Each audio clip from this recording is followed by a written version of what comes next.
ओम श्री परमात्मा ने नमः। आप सभी को संगीता सुनील का प्रेम, आदर, स्नेह और आशीष भरा हार्दिक अभिनंदन। आप जो ये धुन सुन रहे हैं, ये राकेश रामपाल जी ने बजाई है और कल उन्होंने मुझे अपनी ये धुन भेजी थी।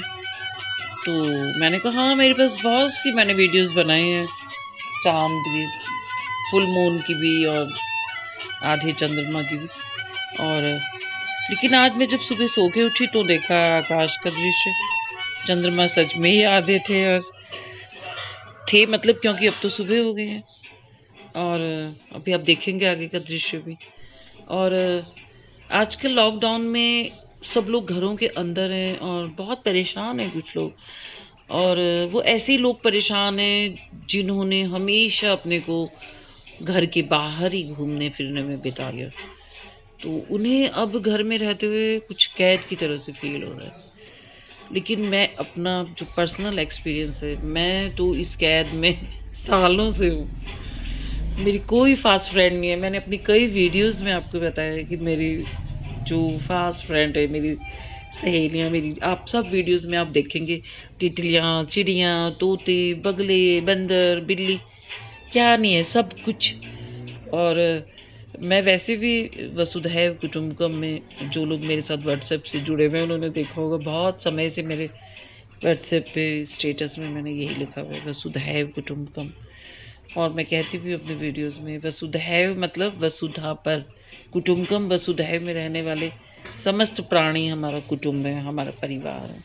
ये चिड़िया भी, चांद भी, तारे भी, तोते, बगले, मैना, पंछी, सब कुछ, गिरगिट तक की मैंने डाली हुई है। और आप देखेंगे मैंने एक वीडियो, अगर जिन्होंने देखी होगी, कि मैंने जब वहाँ से वो गुलाब हटाया था, मैंने गुलाब की कटिंग की थी, तो मुझे बहुत परेशानी हुई थी कि कहाँ जाएगी, और मैंने बहुत लेट करी थी वो।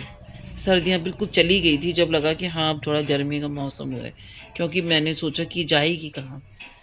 तो इस बात का अगर हम ध्यान रखें हमेशा, इन पंछियों को, पक्षियों को, तो ईश्वर भी वाकई प्रसन्न होते हैं, क्योंकि इन सब में वही आत्मा है, सब में वही आत्मा है। पता नहीं हम क्या बनेंगे, कुछ पता नहीं।